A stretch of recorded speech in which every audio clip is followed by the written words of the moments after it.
हरे राम राम राम हरे हरे, हरे कृष्ण कृष्ण कृष्ण हरे हरे, हरे राम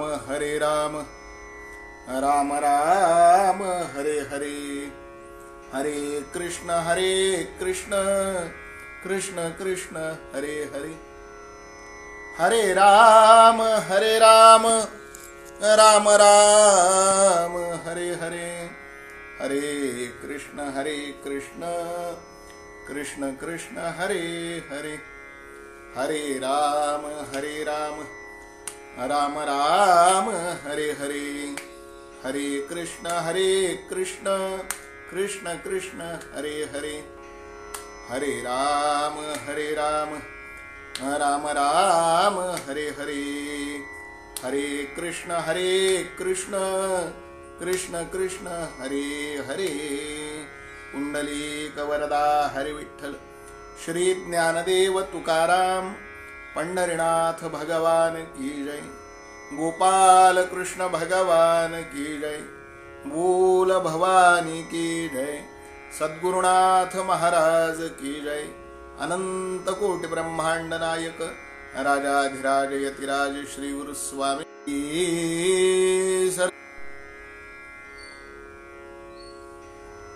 श्री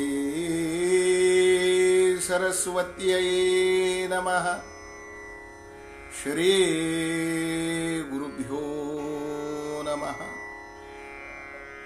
ब्रह्मानंदं परमसुखदं केवलं ज्ञानमूर्तिं द्वन्द्वातीतं गगनसदृशं तत्त्वमस्यादिलक्ष्यम् एकनित्यं विमलमचलं सर्वधी साक्षिभूतं भावातीतं त्रिगुणरहितं सद्गुरुं तन्नमामि।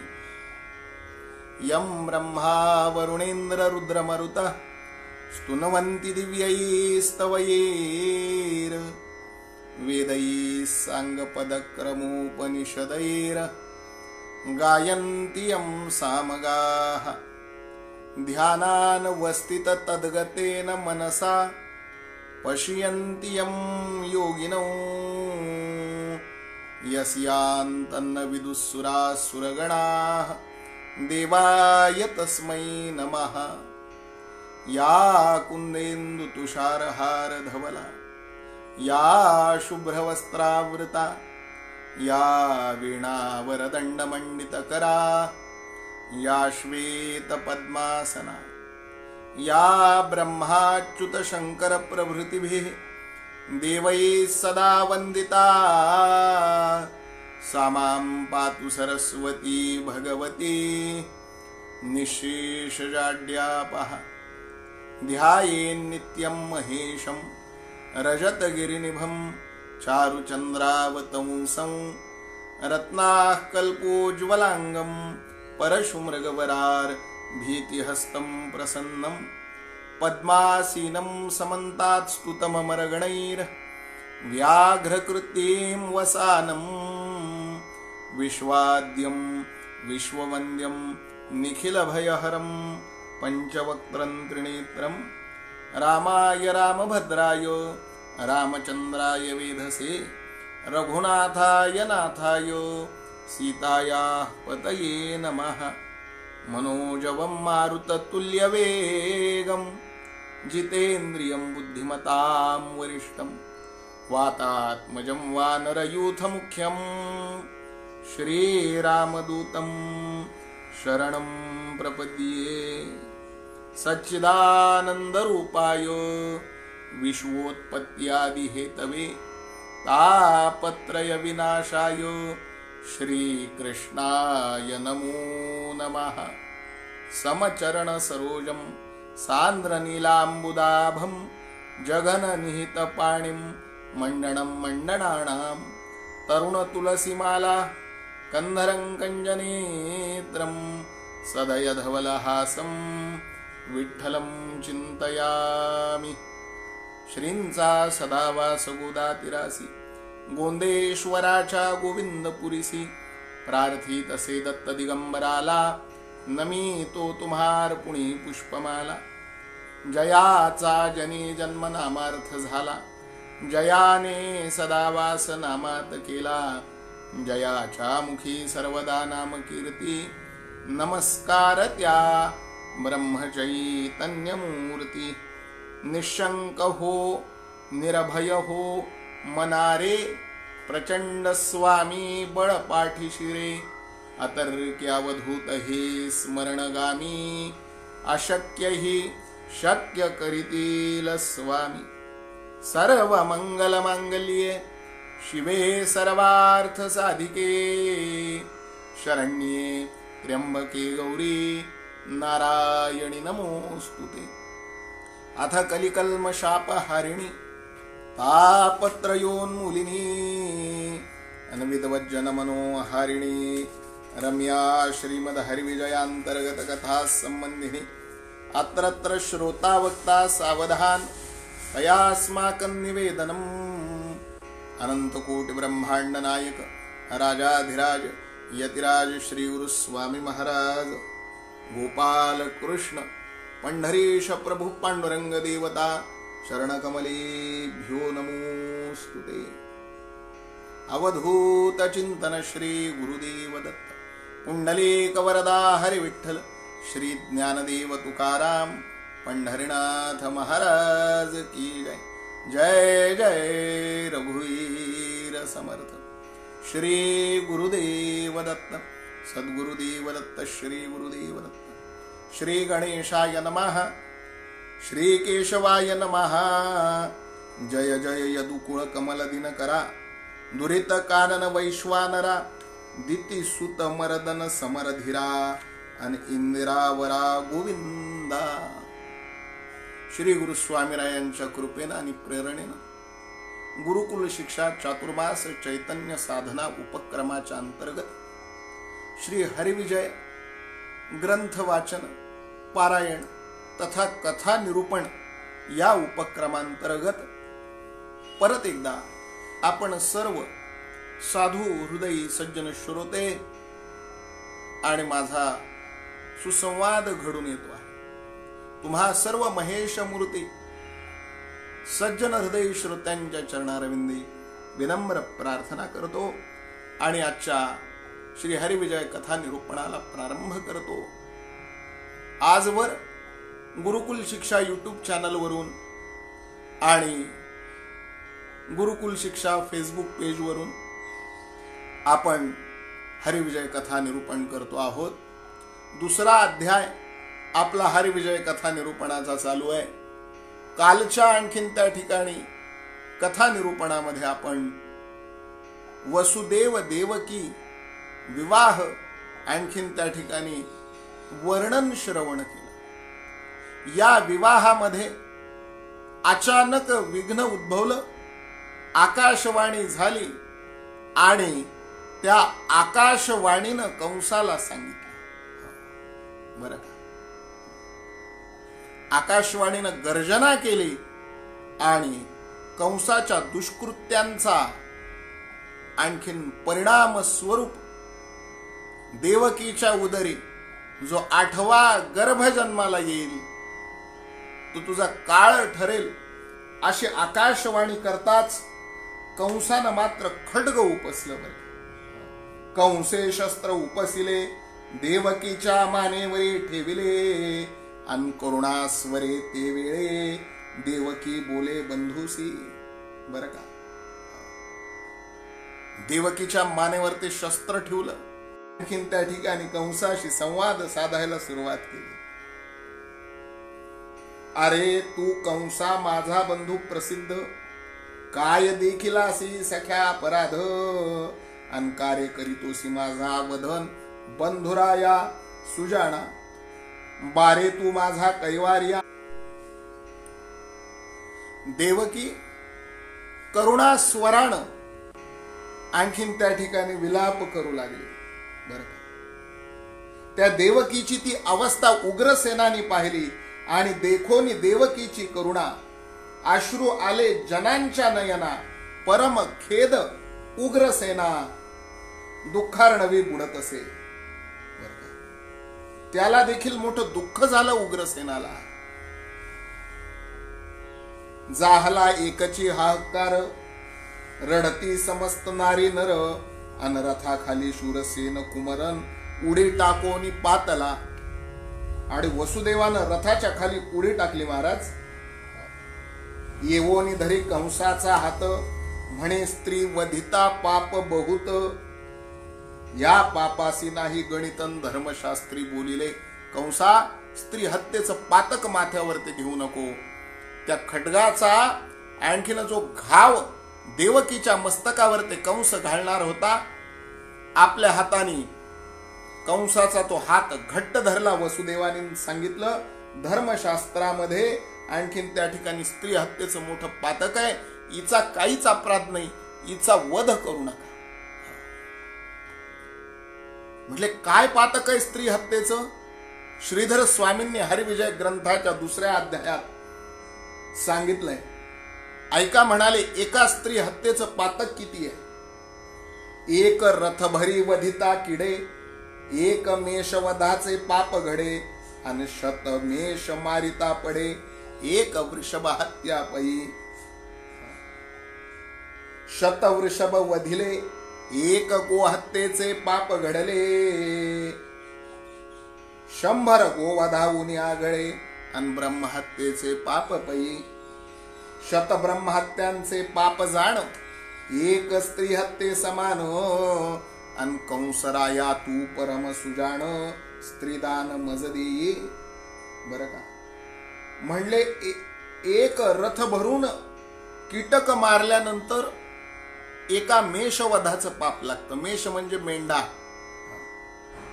100 मेंढे मारल्यानंतर एका वृषभ हत्येचं म्हणजे एक बैल मारल्याचं पाप लागतं. 100 बैल मारल्यानंतर म्हणले आणखीन एक गो हत्येचं पाप घडतं. 100 गो हत्या केल्यानंतर एका ब्रह्महत्येचं पातक लागतं, आणि 100 ब्रह्महत्या केल्या नंतर म्हणले एका स्त्री हत्येचं पाप आणि 100 ब्रह्महत्येचं पाप बरोबर आहे. तू ही स्त्री हत्या करू नको अशी समजूत धर्मशास्त्राचा आधार देऊन आणखीन त्या ठिकाणी वसुदेवानी कंसाची घातली. मला सांगा, आजच्या समाजामध्ये आपण ज्या स्त्री भ्रूण हत्या करतो आहोत, त्या स्त्री भ्रूण हत्येनं किती मोठं पातक आम्ही आमच्या मस्तकावर घेतलं असेल. भ्रूण असतानाच त्या स्त्रीची गर्भातच हत्या करून टाकली. म्हणून आज नानाविध समाजामध्ये अशी परिस्थिती उद्भवली की या राष्ट्रातलं स्त्री पुरुष प्रमाण व्यस्त झालं. पुरुषांची संख्या तुलनेनं स्त्रियांच्या संख्येपेक्षा एवढी जास्त आहे की म्हणले कित्येकांच्या मनात इच्छा असूनही त्यांचे विवाह होऊ शकणार नाहीत अशी परिस्थिती. यत्र नार्यस्तु पूज्यन्ते रमन्ते तत्र देवता असं सांगणारी आमची संस्कृती आहे. कंसा, स्त्री हत्येचं पातक करू नको. मला सांगा, या स्त्री भ्रूण हत्येचं पातक मस्तकी घेणारे किती कंस आमच्या आजूबाजूला, आमच्या परिसरात, आमच्या समोर आज आम्हाला दिसतात. एक स्त्री हत्या म्हणजे 100 ब्रह्महत्येचं पातक आहे महाराज. म्हणून स्त्री हत्या करू नये. हे स्त्री दान तू मला दिलेलं आहेस, आणि मला दान दिल्यानंतर पुन्हा जर तिची हत्या करू लागला तर मग त्याचं देखील भलं मोठं पातक तुझ्या मस्तकावर असेल. कंस म्हणे, हिचा पुत्र देख, माझी आजीवाचा घातक, मी सवधीन आवश्यक, आणि म्हणून शस्त्र उचलिले. वसुदेव म्हणे, घेई भाक, जो मज सुत होईल देख, तो तुझ देईन निशंकन, त्रिवाचा सत्य हे पै. भाक देऊन ते वेळी सोडविली ते वेल्हाळी, अन अश्रू वाहती नेत्र कमळी. अधोवदने स्पुंदत सोहळ्या माझी अनर्थ, जैसे दुग्धा माझी सैंधव पडत, की दिव्याग्नी माझे कालवत, अन विष महादुर्धर. म्हणले वसुदेवानी शब्द दिला, वसुदेवानी शपथ दिली. वसुदेव म्हणाले, या वसुदेवाच्या जिभेवर ते कधी आणखीन त्या ठिकाणी असत्य भाषण आलेलं नाहीये. कोणालाही विचारून घे कंसा, मी तुला शब्द देतो, शपथपूर्वक शब्द देतो. म्हणले इला जे बाळ होईल ना, ते बाळ मी तुझ्या स्वाधीन करीन जन्माला आल्या. मोठं विघ्न या आनंद सोहळ्यामध्ये निर्माण झालं. अनेक नानाविध प्रकारच्या उपमा श्रीधर स्वामींनी इथे दिलेल्या आहेत. या विघ्नाकरता किती म्हणून तुम्हाला सांगू. जैसे दुग्धा माझी सैन्यव पडत, किंवा दिव्य अन्ना माझी कालवत, विष महादुर्धत. दुधामध्ये मीठ पडावं किंवा अन्नामध्ये विष कालविल्या जावं. सुमन शेजे अरुवारी, पहुडला दिव्य मंदिरे, तो ते घर अंगावरील अकस्मात पडी येले. बरं का, फुलांची शय्या आणखीन त्या ठिकाणी तयार केलेली आणि आरामात त्याच्यावर ते पहुडायला जावं, तो अकस्मात ते घरच अंगावर ते पडावं.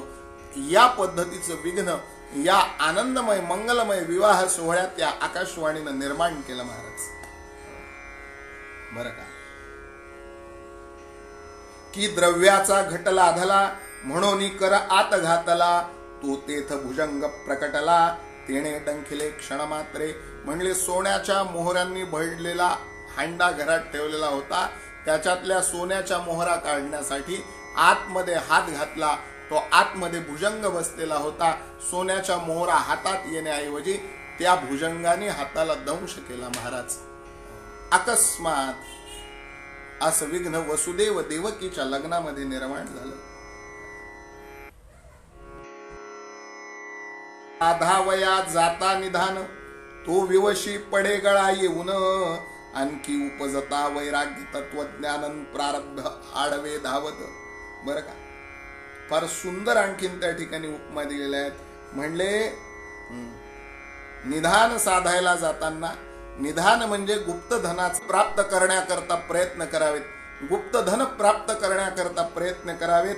आणि ते प्रयत्न करत असताना अचानक एखादं पिशाच तो विवशी पडे गळा येऊन, विवशी म्हणजे पिशाच, एखादी पिशाचिनी एखादी शाकिनी डाकिनी गळ्यात येऊन पडावी.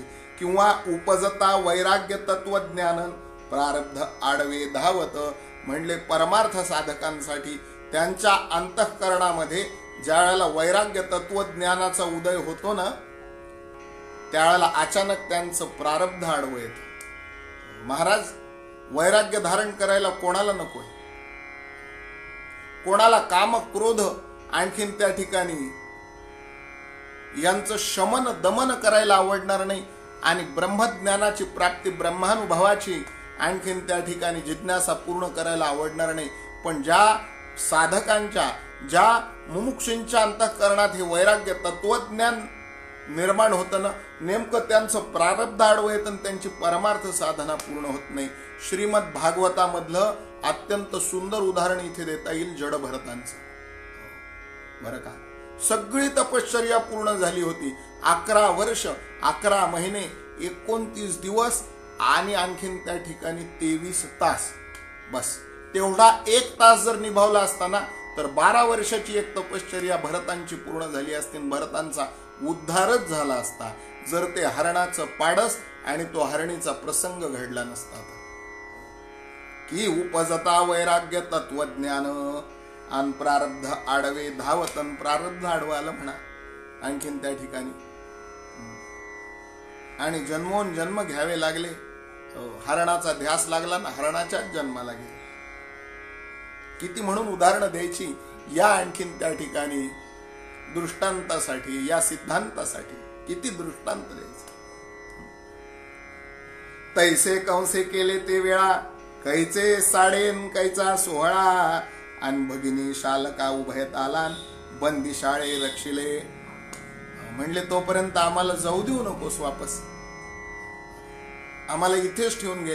कंस म्हणला तुम्हाला इथेच ठेवून घेतो, मात्र तुम्हाला घरात ठेवत नाही.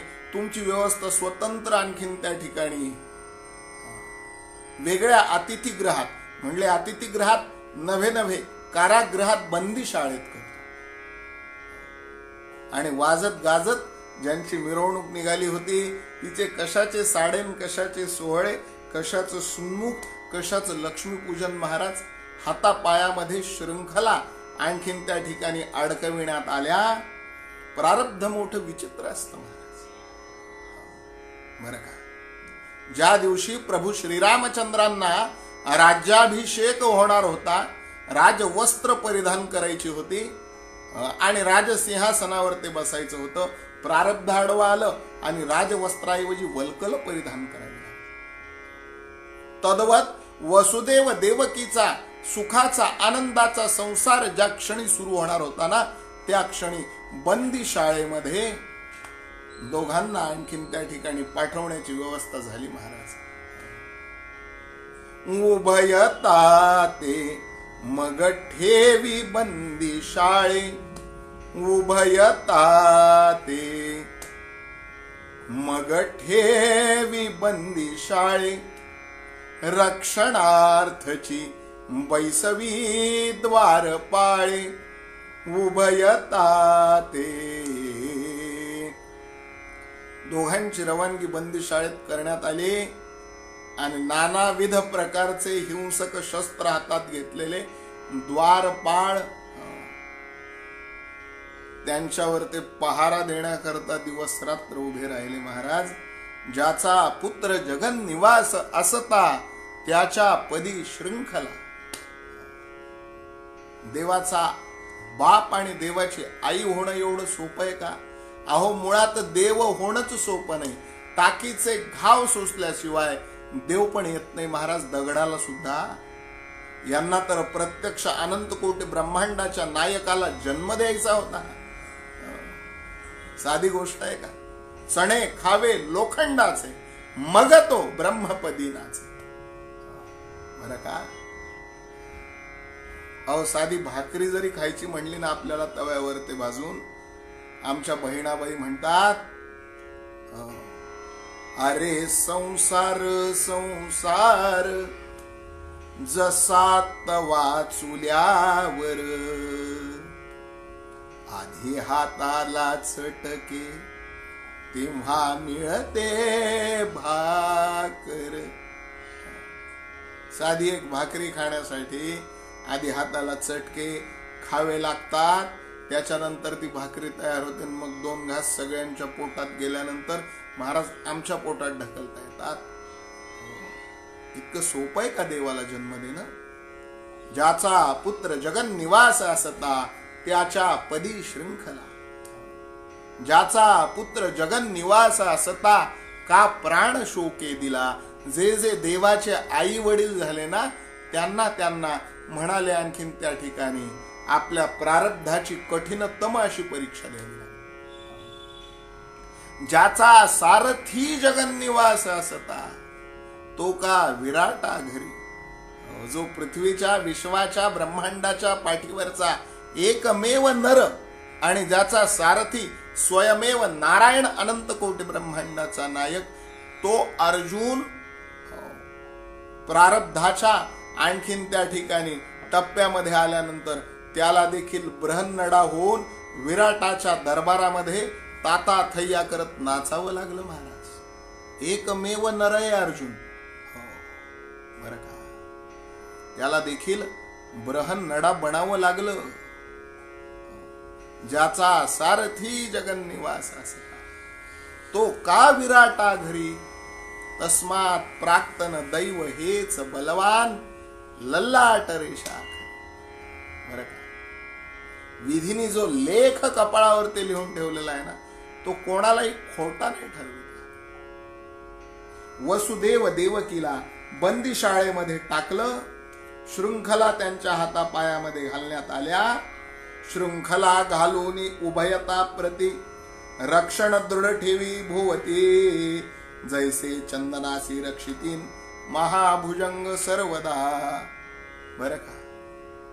चंदनाच्या झाडाला जसे मोठमोठे भुजंग वेढा घालून बसतात, विषारी भुजंग, कालांतक कृतांतक भुजंग, तद्वत मोठमोठे दैत्य पहारा देण्याकरता ठेवण्यात आले. यांच्या हातापायामध्ये शृंखला घालण्यात आल्या. मोठा वाईट वाटावं देवकीला, फार वाईट वाटा.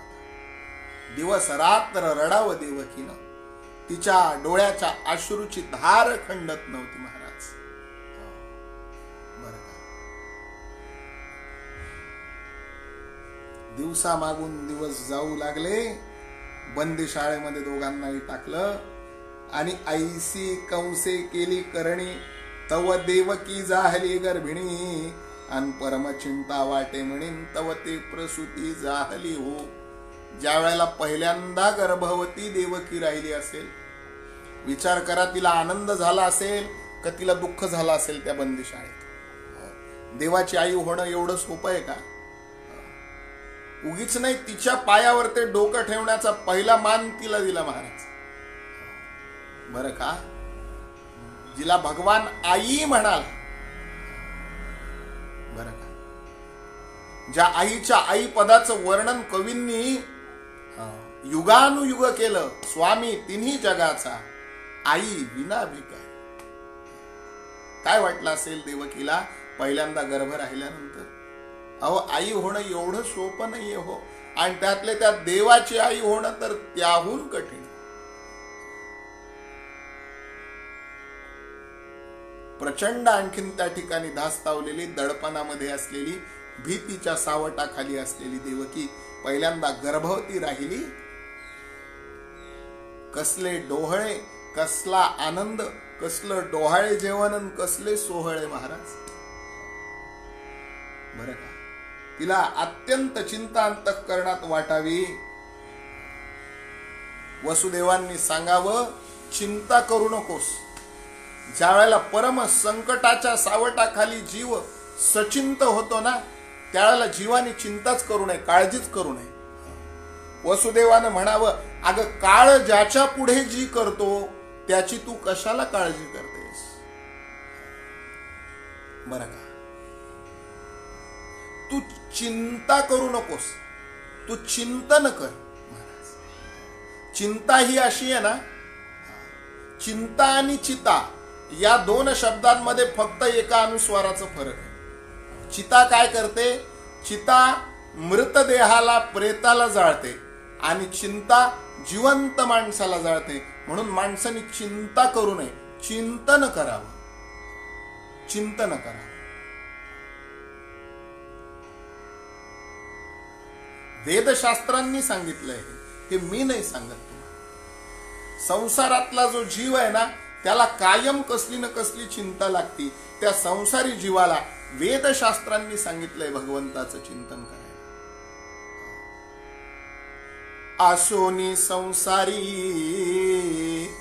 जिवे वेगू करी, वेदशास्त्र उभारी बाह्या सदा.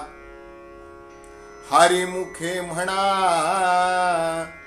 हरिमुखे म्हणा, पुण्याची गणना कोण करी. वसुदेवानी तिला भगवंताची नानाविध स्तोत्र म्हणून दाखवावी. भगवंताच्या चिंतनामध्ये तिचं मन कसं निमग्न राहील.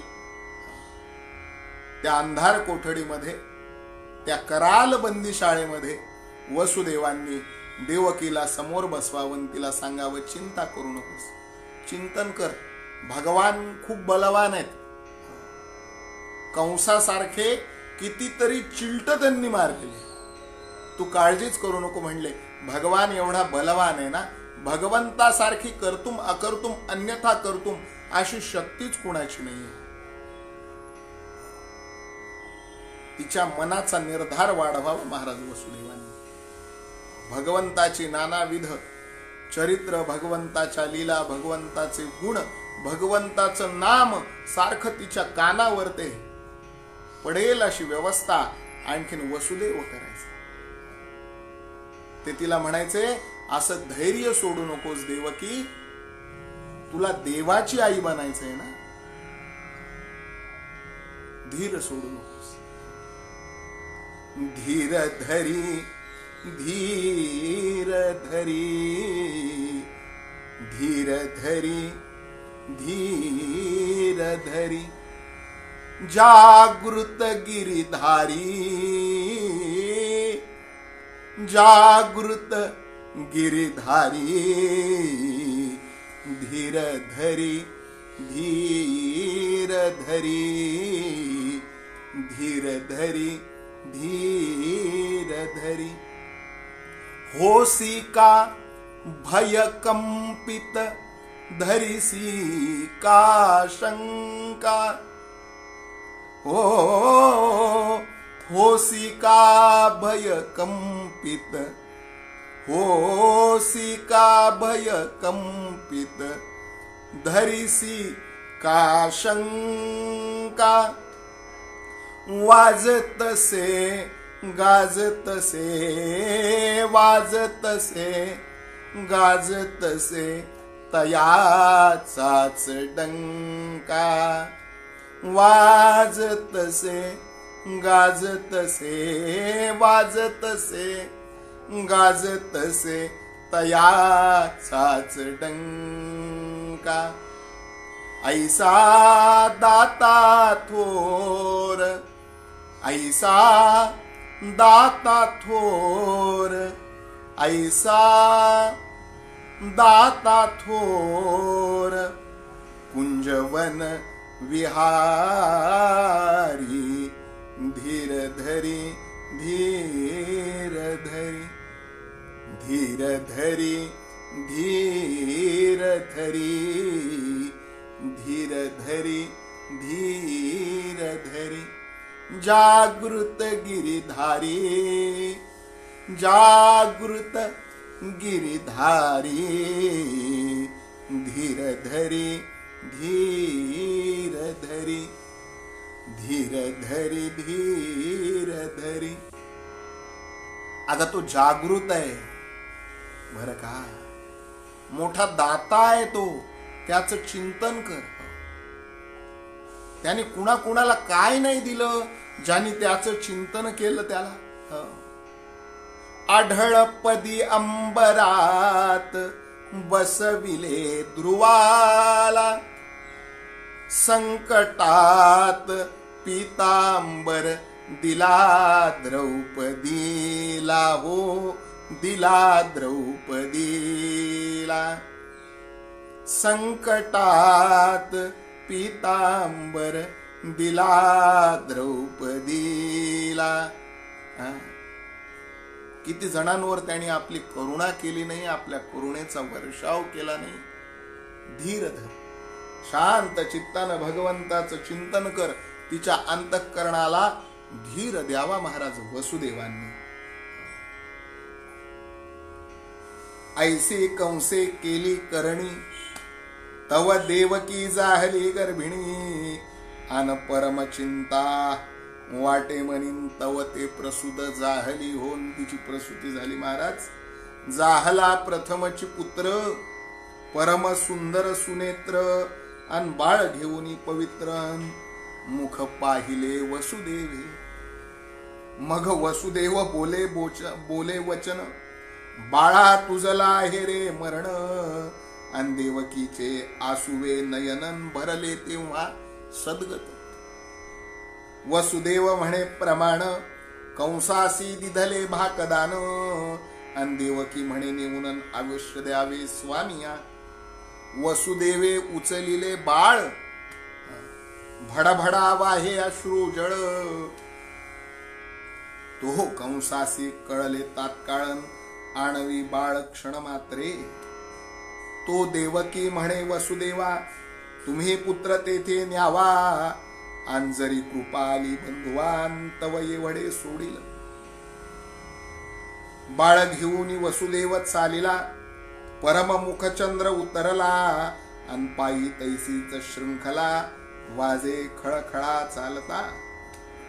श्मश्रू केश बहु वाढले, नखाचे गुंडाळे वळले. अन अंग परम मळले, शिणे घोळले मुक्त जैसे.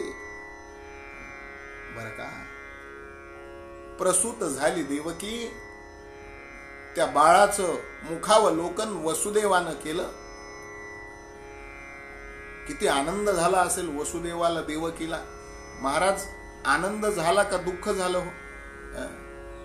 वसुदेवाने सांगितलं, देवकी एवढं गोंडस जरी बाळ असलं ना हे बघ, आपल्याजवळ ठेवून घेता येणार नाही. याला तुझ्या भावाच्या स्वाधीन करावं लागेल. मी तुझा आणखीन त्या ठिकाणी जीवदान मागताना तसं अभिवचन तुझ्या भावाला दिलेलं आहे. आपण आपल्या शब्दाला जागलं पाहिजे. हे बाळ मला कंसाला नेऊन दिलं पाहिजे. आणि ते बाळ घेतलं महाराज वसुदेवांनी देवकीकडून. तिला हो ना करायला काही पर्यायच नव्हता महाराज. कुठला पर्याय होता देवकी पुढे मला सांगा ना तुम्ही. ज्या दिवशी मस्तकावर ते विवाहाच्या अक्षता पडल्या, साडे सुन्मुख होण्याच्या, लक्ष्मीपूजन होण्याच्या आत बंदीशाळेत देवकी आलेली होती. विचार करा, विचार करा. दिलं ते बाळ वसुदेवांच्या जवळ. सांगितलं, म्हणले माझ्या भावाला नेऊन द्या. हे बाळ बघून जर त्याच्या अंतःकरणाला काही मायेचा पाझर फुटला तर इतकंही वाईट नाही हो माझा भाऊ. म्हणले एखाद्या वेळेला वापस देऊन टाकलं तर देऊन सुद्धा टाकेल बरं का तो, तुम्ही काहीच बोलू नका. वसुदेवाने ते बाळ घेतलं. हातापायामध्ये तशाच श्रृंखला आहे.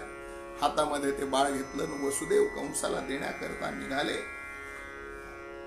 कंसाला वार्ता कळाली, देवकीला प्रथम पुत्र झाला, देवकीला प्रथम पुत्र झाला.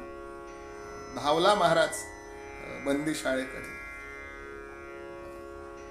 बरं, वसुदेवाने आणखीन त्या ठिकाणी कंसाच्या जवळ ते बाळ आणून दिलं.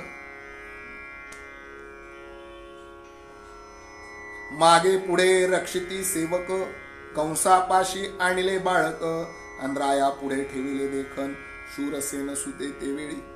बाळक सुंदर देखिला, कंसासी स्नेह दाटला, अन मग प्रधानासी ते वेळान काय बोलिला कंस तो. म्हणे जो आठवा होईल सुत, तोची आमुचा शत्रू निश्चित, हे कासया वधावे सातन, याचे यास आसोत हे.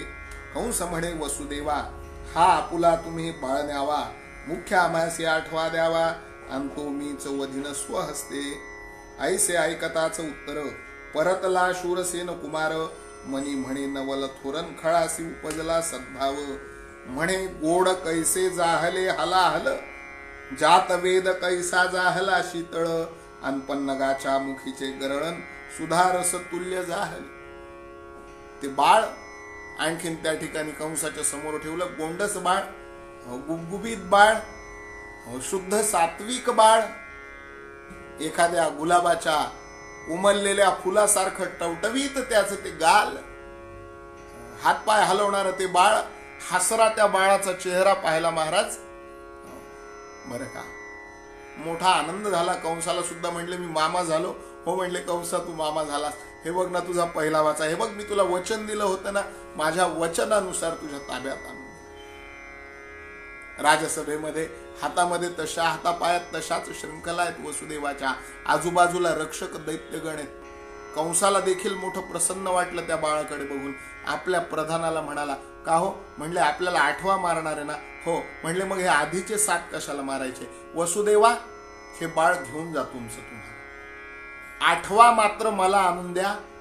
8व्याचा काटा मी काढीन म्हणे. तयासी वधीन स्वहस्ते, फक्त 8वा मला आणून द्या म्हणते. बस, बाकीचे सगळे तुम्हाला राहू द्या. मोठंच आश्चर्य झालं. वसुदेव म्हणाले, दररोज पूर्वेला उगवणारा सूर्य आज पश्चिमेला कसा काय उगवला? बरं का, म्हणे गोड कैसे जाहले हलाहल, जात वेद कैसा जाहला शीतळ. म्हणले हलाहल विष गोड कसं काय झालं हे? जातवेद म्हणजे अग्नी एकाएकी शीतल कसा काय झाला? मोठंच आश्चर्य वाटलं. बरं का, पाषाणाचे हृदय द्रवले, वृक्षिके साधूपण धरिले, अन कंटक शेजे निवालेन अंगाजी वाटते. कितीतरी उपमा दिलेल्या आहेत तिथे श्रीधर स्वामींनी. सगळ्यात सांगत बसत नाही, भाव तुमच्या लक्षात येऊ द्या. मोठं आश्चर्य वाटलं वसुदेवांना. बरं का, वसुदेव वेगे ते वेळे, प्रवेशला हो बंदीशाळे, अन देवकी पाशी बाळादी धलेन सांगितले वर्तमान. देवकीसी संतोष वाटला, जैसा प्राण जाता परत आला, अंतवतो नारद ते वेळा, आणि येता जाहला कंस सभे. बर का, मोठा आनंद झाला देवकीला. म्हणले माझा प्राण जाता जाता वापस आला. मटा मटा मटा मटा मुके घ्यायला सुरुवात केली. दृष्ट उतरून टाकली त्या लेकरावरनं. हात ओवाळून कडा कडा कडा कडा बोट मोडली त्या लेकराकडे बघून. मोठा आनंद झाला होतीला. वसुदेवालाही मोठा आनंद झाला. पण हे देवर्षी नारदांना पाहवल्या गेलं नाही महाराज. हो बर का. देवर्षी नारद म्हणाले, असा जर हा आणखीन त्या ठिकाणी करुणेचा पाझर जर कंसाला फुटला, अगोदरच म्हणले आणखीन त्या ठिकाणी एक एक अध्याय 4-4, 5-5 भागामध्ये करून सांगायला लागलेले आहेत प्रवचनकार आपले वक्ते श्री हरिविजयाचे. आणि त्यातले त्यात कंस जर एवढा सज्जन बनू लागला, तो जर अशी बाळ वापस द्यायला लागला, तर गोपाल कृष्णाचा जन्म गोकुळाष्टमीला यंदाच्या तरी होणार नाही. चला, ब्रह्मर्षी देवर्षी नारदांनी तयारी केली. गळ्यात वीणा चिपळ्या हाती, सदा वसे नारायण ओठी. गळ्यात वीणा चिपळ्या हाती, सदा वसे नारायण ओठी. भजमन नारायण नारायण नारायण. भगवंताचं नामस्मरण करत करत करत करत देवर्षी नारद कंसाच्या आणखीन त्या ठिकाणी राजसभेमध्ये आले बर का. आणि कंसाच्या राजसभेमध्ये देवर्षी नारद आल्याच्या नंतर देवर्षी नारदांनी आणखीन त्या ठिकाणी नारदा ते कंसे पूजिले, सकळ वर्तमान निवेदिले. नारद म्हणे भुलले चित्त का तुझे कंसराया, तुवा सोडिले वसुदेव सुता. बरे तुझा शत्रू कोणता, आठापासून उफराटे गणिता. तरी पहिलाच शत्रू तुझा, दुसरा की तिसरा. शत्रू तुझा रे तत्वता, आठामध्ये तुझ्या घाता. प्रवर्तेल कोण तो न कळे, ऐकोनी ब्रह्मसुताचे वचन. कंसे तुकविले मान, अन सरडा कंटक वृक्षी बैसोन. अन ग्रीवा जैसी हालवी. नारद हितशत्रू होय, हित सांगोनी करवी क्षय. बाळ हिंसा करता पाहे, अन अल्पायुषी होय तो. नारदांची आणखीन त्या ठिकाणी सगळ्यांकडे आणखीन उठ बैस होती. जशी देवांच्या दरबारात होती, तशीच दैत्यांच्या सुद्धा दरबारात होती महाराज. नारद, त्यांचं नावच नारद. जी गोष्ट मनामध्ये आणली, जी ती गोष्ट कधीच रद्द झाली नाही, नारद म्हणून नारद. म्हणले हा जर एवढा आणखीन त्या ठिकाणी चांगलं वागायला लागला, हा जर एवढा पुण्यमार्गी झाला, तर याच्या पापाचा घडा भरायचा कसा. याच्या पापाचा घडा लवकर भरला पाहिजे. त्याला जाऊन सांगितलं, म्हणले कंसा शाळेत गेला होतास का कधी, का फक्त ऑनलाईन शिक्षण घेतलंस. म्हणले उजळणी शिकलायस का तू कधी. म्हणले शिकलोय ना. किती पर्यंत. म्हणले पावकी निमकी 30 आहे 300 पर्यंत शिकलोय. म्हणले सरळ शिकलास का उलटी. म्हणले सरळ शिकलोय. म्हणले तुझ्या गुरुजीनं तुला उलटी उजळणी शिकविली नाही का. म्हणले नाही शिकवली. म्हणले का. म्हणले ते विना अनुदानित शाळेवरचे होते. गोपाल कृष्ण भगवान की जय. म्हणले उलटी उजळणी. हो. म्हणले तू 8 पासून 1 पर्यंत मोज बरं उलट. बर का. 8, 7, 6, 5, 4, 3, 2, 1. म्हणले 8वा पहिला का पहिला 8वा. हा संभ्रम आणखीन कंसाच्या मनामध्ये निर्माण केला. म्हणले अरे तो अनंत कोटी ब्रह्मांडाचा नायक भगवान महाविष्णू, तुला त्याचे दाखले माहित नाहीत का. हिरण्यकश्यपूने कमी वरदानं मागितली होती का. परंतु तरी देखील हिरण्यकश्यपूचा काटा काढला की नाही त्यांनी. ना नरस ना सिंह. म्हणले राजा बलीनं कमी प्रयत्न केले होते का. तरी देखील राजा बलीला पाताळात त्यांनी गाडलं की नाही गाडलं? एवढा तो नाटकीय भगवान महाविष्णू, त्याच्यावर ते विश्वास ठेवू नकोस बर का. तो कधी पहिला म्हणून जन्माला येईल, तर कधी दुसरा म्हणून येईल, तर कधी तिसरा म्हणून येईल, तर कधी सातवा म्हणून येईल, तर कधी आठवा म्हणून येईल. म्हणून तू जर हुशार असशील, तुला जर तुझं राज्य अबाधित ठेवायचं असेल, तर देवकीचं एकही बाळ जिवंत ठेवू नकोस. नारदांनी बुद्धी दिली महाराज कंस. नारदांच्या अंतःकरणात सुप्त हेतू हा होता की म्हणले याच्या पापाचा घडा लवकर भरला पाहिजे. याच्या पापाचा घडा जेवढा लवकर भरेल तेवढा भगवान लवकर अवतार धारण करतील. ऐकोनी ब्रह्मसुताचे वचन कंसे तुकविली मान, अन सरडा कंटक वृक्षी बैसोनन ग्रीवा जैसी हालनी. एखादा सरडा आणखीन त्या ठिकाणी काटेरी झाडावर ते बसून आपली मान जशी हलवतो तशी मान कंसानं हलवली महाराज. नारद हितशत्रू होय, हित सांगोनी करवी क्षय, बाळ हिंसा करिता पाहिन अल्पायुषी होय तो. नारद इथे कंसाचे मित्र बनले. कंसाचे मित्र बनले का कंसाचे हितशत्रू बनले? म्हणले हितशत्रू बनले. कंसाला आणखीन हित सांगितलंय असं दाखवलं, मात्र हित सांगून त्याच्या पुण्याचा क्षय कसा होईल आणि त्याच्या पापाची वृद्धी कशी होईल याची व्यवस्था नारदांनी लावली महाराज. कुलक्षय होऊन राज्य बुडे, ऐसे नारद सांगे निवाडे, अन कंसासी ते बुद्धी आवडेन, म्हणे बरवे कथिले जी. बरं का, म्हणले याचे लेकर जर असे जिवंत ठेवले तर तुझ्या कुळाचा क्षय होईल कंसा. बसू नकोस म्हणले, आत्ताच्या आत्ता बंदी शाळेत जा, काटा काढून ये म्हणले त्या लेकराचा.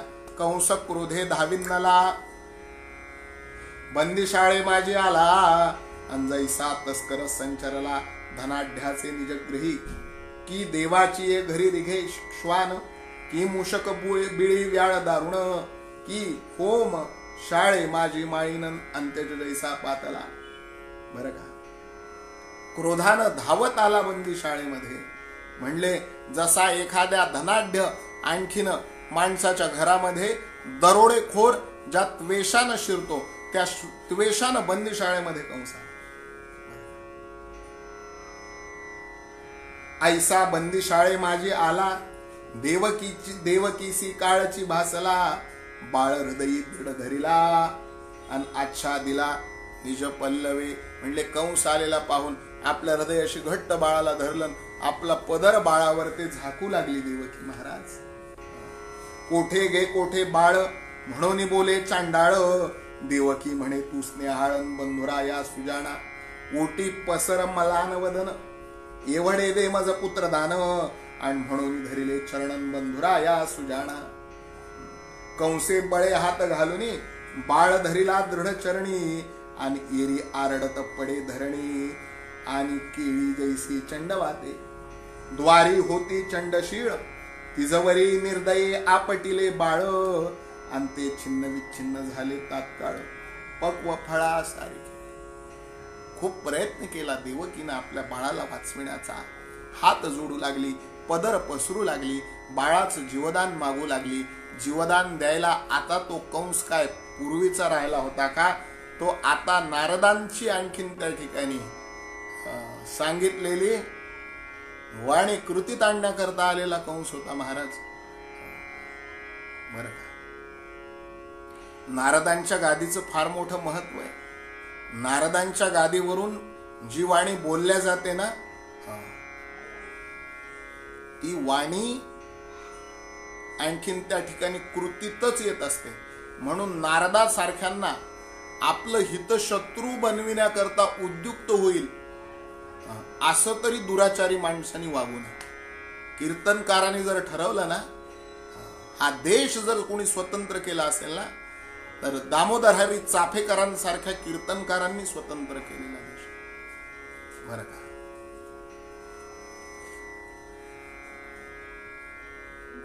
नारदांनी कंसाला सांगितलेलं होतं, कंसाने ते बाळ देवकीकडून घेतलं, बाळाच्या पायाला धरलं गरगर गरगर गरगर गरगर फिरवलं. बंदी शाळेत एक शिळा होती, त्या शिळेवर ते आपटलन चिंध्या. चिंध्या बाळाच्या झाल्या.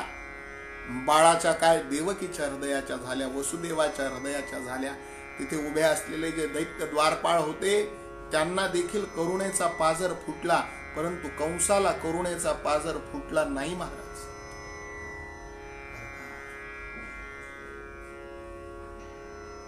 दुर्जनासी कैसी दया, वाट पाड्यासी कैसी माया, अन उपरती पैशून्यवादिया, अन कदा काळी नभेची. ऐसे मारुनी ते बाळ, निघून गेला कंस खळ, अन मागुती गरुदर झाली वेल्हाळण, दुसऱ्याने प्रसूत झाली. बर का. स्वये येऊन आपण, तेही मारिले आपटून, तिसरे जाहले सगुण, तेही मारले क्षणार्धे. चवथे पाचवे सहावे नेटे, तेही लावले मृत्यू वाटे, अन वसुदेवाचे दुःखे हृदय फुटे, म्हणे कर्म मोठे दुर्धर. कंसे 6 गर्भ वधिले, पाप असंभाव्य साचले, अन गायी विप्रभक्त गांजिले, अन थोर मांडले पाप पै. 1 2 3 4 5 6 लेकर कंसाने मारून टाकली देवकीची. मोठा हाहाकार उडाला महाराज. पापाचे पर्वतच्या पर्वत साचू लागले कंसाचे. गायी म्हणू नका, ब्राह्मण म्हणू नका, भगवत भक्त म्हणू नका, या सगळ्यांना आणखीन त्रास द्यायला सुरुवात केली. आणि आता श्रीहरी क्षीरसागरी यावरी कैसा विचार करी, ते कथा कौतुक चतुरींचे विजय सादर होऊन या. भगवान श्रीहरी क्षीरसागरावरून शांताकारं भुजगशयनं पद्मनाभं सुरेशं श्री अनंता मधुसूदना, श्री अनंता मधुसूदना, पद्मनाभा नारायणा, श्री अनंता मधुसूदना, श्री अनंता मधुसूदना. जगव्यापका जनार्दना, आनंद घना अविनाशा, श्री अनंता मधुसूदना, श्री अनंता मधुसूदना. भगवान शांत होते. भगवान म्हणाले, आली बर का, आता आणखीन त्या ठिकाणी आपली अवतार घेण्याची वेळ अत्यंत समीप आली बर का. श्री कृष्ण कथा कमळ सुकुमार, सज्जन श्रोते त्र्यावरी भ्रमर, अन माझी पद्मरचना केसरन, अतिसुवासे सी विजय. श्रीधर स्वामी सांगतात, ही श्री कृष्ण कथा कमळाप्रमाणे सुकुमार आहे. सज्जन श्रोते त्या कृष्ण कथेवर ते गुंजारव करणारे भ्रमर आहेत. हो, आणि त्या कृष्ण कथेची केलेली ही रचना, माझी पद्मरचना केसरन, अति सुवासे सेविजे. बर का, अतिशय परम सुगंधित करणारी ही कृष्ण कथेची मी केलेली रचना, ही तुम्ही केशराचा ज्याप्रमाणे सुवास मंद मंद सुवास घ्यावा, त्याप्रमाणे मंद मंद सुवास घेत घेत भगवत कथेचा, या कथेचा तुम्ही आस्वाद घ्या. ही कृष्ण कथा कशी आहे की कृष्ण कथा दुग्ध सुरस, सज्जन तुम्ही राजहंस, सेवा भोनी सावकाश, निद्रा आळस टाकून या. बरं का, की हे कथा सुधारस सुंदर, तुम्ही संत श्रोते निर्जर, हे अमृत पान करिता दुर्धर, जन्म मरण तुटे पै. स्वर्गीचे अमृत देव प्राशिती, ते नाश पावती कल्पांती, त्यासी आहे पुनरावृत्ती जन्मपंथी सुटेना. तैसी नव्हे ही कथा, पुनरावृत्ती नाही कल्पांता, ब्रह्मानंद पद ये हाता, तेथीच्या अर्था पाहता हो. ब्रह्मानंद कृपेच्या बळे हे ग्रंथ जहाज चाले, अन भक्तीचे शिडवरी लाविले. दयावाते फडकतसे ब्रह्मानंद रूप साचार तुम्ही संत श्रोते निर्धार वारंवार श्रीधर अंचरणवंदी प्रीतीने. या अध्यायाचे अनुसंधान वसुदेवाचे जाहले लग्न कंसे येऊन आपण बाळे मारिली सहाही. बरं का, श्रीधर स्वामींनी सांगितलं मधुर बहु कृष्ण कथा रसरे. बरं का, भगवंताची कथा अत्यंत गोड आहे. किती गोड आहे म्हणले अमृतापेक्षाही गोड आहे. म्हणले माझा मराठाची बोलू कौतुके परी अमृतातेही पैजा जिंके ऐसी अक्षरे रसिके मेळवीन. अशी प्रतिज्ञा ज्ञानेश्वर माऊलींनी केली आणि ती प्रतिज्ञा ज्ञानेश्वर माऊलींनी तर पूर्ण केलीच, परंतु ज्ञानेश्वर माऊलींसारखे जे जे संत कवी माझ्या या माय मराठी मातृभाषेला लाभले त्या सगळ्या संत कवींनी पूर्ण केले. श्रीधर स्वामी सांगतात अहो स्वर्गामध्ये असं म्हणतात अमृताचा कूप आहे, अमृताचा कुंभ आहे. ते अमृत पिल्यानंतर स्वर्गीचे देव अमर होतात अशी स्वर्गीच्या देवांची कल्पना आहे. बरं का, परंतु त्या देवांचं सुद्धा ज्यावेळेला पुण्य सरतं त्यावेळेला त्यांना देखील आणखीन कल्पांत झाल्यानंतर पुनर्जन्म आहे.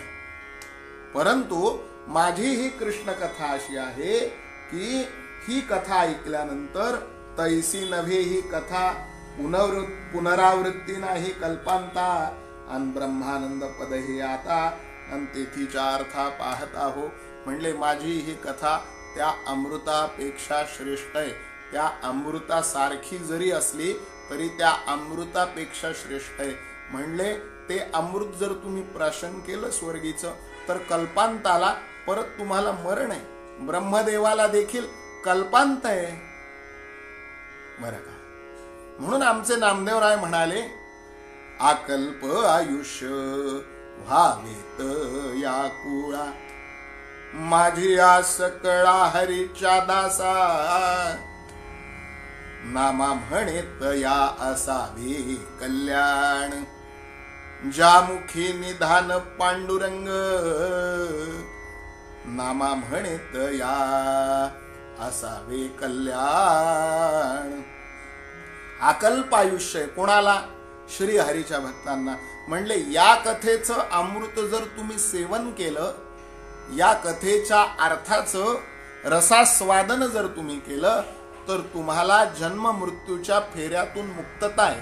कल्पांतानंतर परत तुम्हाला जन्म नाही. पुनरपि जननम पुनरपि मरणम पुनरपि जननी जठरे शयनम इह संसारे खलु दुस्तारे कृपया पारे पाहि मुरारे भज गोविंदम गोविंदम भज मूढमते. म्हणले माझ्या गोविंदाच्या चरित्राचा, माझ्या गोविंदाच्या कथेचा, माझ्या गोपाल कृष्णाच्या कथेचा रसास्वाद जो करील ना त्याला जन्म मरणाची तुटी झाली. त्याला पुन्हा आम्हा जन्म मरण नाही. बीज भाजुनी केली लाही आम्हा जन्म मरण नाही. साधू संतांनी दाखले दिलेत महाराज. याच्यासाठी साधू संघ हवा, याच्यासाठी हरी कथेचा संघ हवा. जन्म मरणाची येरझार खुंटावी तशी ही कथा आहे. ब्रह्मानंदांच्या कृपेच्या बळानं हे ग्रंथरूपी जहाज निघालेलं आहे आणि या ग्रंथरूपी जहाजाला भक्तीचं शिड मी वरते लावलेलं आहे. आणि माझ्या ब्रह्मानंद स्वामींच्या, माझ्या गुरु महाराजांच्या कृपेनं म्हणाले आणखीन त्या ठिकाणी त्यांच्या दयेचा वारा जसा जसा वाहील तसं तसं हे शिड फडफडत जाईल आणि हे ग्रंथरूपी जहाज पुढे पुढे पुढे पुढे आणखीन त्या ठिकाणी कृष्ण कथेचा प्रवास करील. बर का, या अध्यायाचे अनुसंधान वसुदेवाचे जाहले लग्न कंसे येऊनी आपण बाळे मारिली सहाही ब्रह्मानंद रूप साचार तुम्ही संत श्रोते निर्धार वारंवार श्रीधरन चरणवंदी प्रीतीने. म्हणले या अध्यायामध्ये वसुदेव देवकीचं लग्न झालं, कंसाने 6 बाळ मारली. यत्पर्यंतची कृष्ण कथा तुमच्या चरणी मी श्रीधरस आणखीन त्या ठिकाणी प्रीतीनं निवेदन करतो, तुम्ही सर्व ब्रह्मानंद स्वरूप साचार माझ्यासाठी श्रोते आहात. प्रभो तुम्ही महेशांची मूर्ती, मी दुबाळा अर्चित असे भक्ती. बोल जरी गंगावती स्वीकाराल की, तरी न्यूनते पुरते अधिकही सरते. करुणी घेयावे तुमते विनवितू असे. अशी प्रार्थना श्रीधर स्वामी सर्व श्रोतृवृंदांच्या चरणी करतात. इति श्री हरिविजय ग्रंथ संमत हरिवंश भागवत अंचतुर परिसोत संत द्वितीयाध्याय गुणः. जय जय अनंत ब्रह्मांड नायका, चतुरानया ननाचिया निज जनका. अनचौघासीही नव्हे आवाका, तुझे स्वरूप वर्णावया. श्रीहरी विजय कथेचा आणखीन दुसरा अध्याय. यथामती यथाशक्ती यथावकाश यथा गुरुकृपाच्या प्रवचनात तुमच्या चरणारविंदे सादर समर्पण केला. सर्वांना विनंती आहे, दररोज या हरिकथेचा आनंद घ्या. जशी माझी गुरुमाऊली मला बुद्धी देईल, स्वामीराज मला ज्या पद्धतीनं बुद्धी देतील, त्या पद्धतीनं ही श्री हरिविजयाची कथा आपल्या सर्वांच्या चरणारविंदी सादर समर्पण करण्याचा प्रयत्न करील. हरिविजय ग्रंथाची आरती करूया आणि आजच्या कथेला भगवान गोपाल कृष्णाच्या चरणी वाहूया. आरती सद्भावे करूया श्री हरिविजयाची. प्रासादिक ही अमृतवाणी श्रीधर स्वामींची. श्री कृष्ण कथा ही गातात केशेशवाणी. ब्रह्मानंद कृपेने पंढरीनाथ कृपेने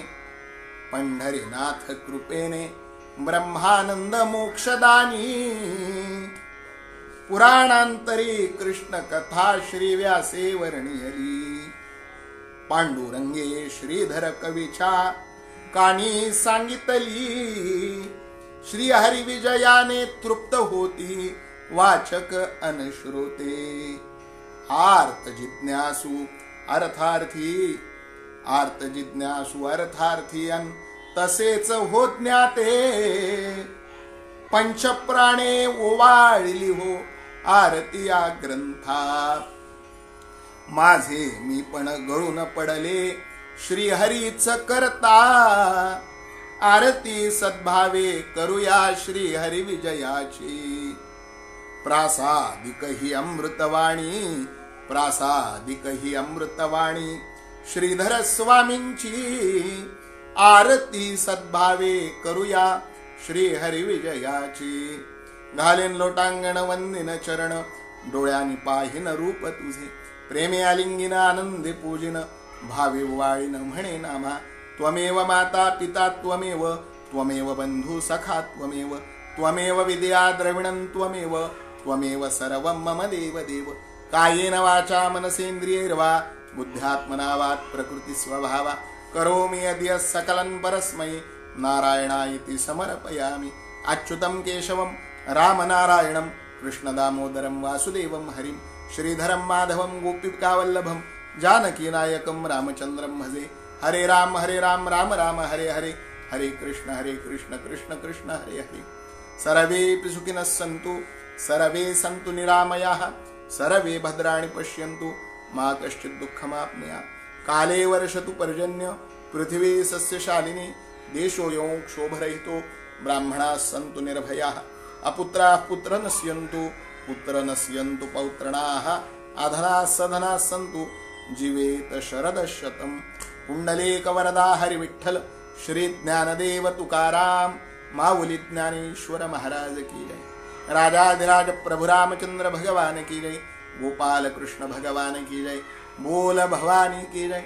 अवधूत चिंतन श्री गुरुदेव दत्त अनंत कोटि ब्रह्मांड नायक राजाधिराज यतिराज श्री गुरु स्वामी महाराज की जय. समर्थ सद्गुरु ब्रह्म चैतन्य रामानंद प्रल्हाद महाराज की जय. जय जय रघुवीर समर्थ श्री गुरुदेव दत्त. सद्गुरुदेव दत्त श्री गुरुदेव दत्त.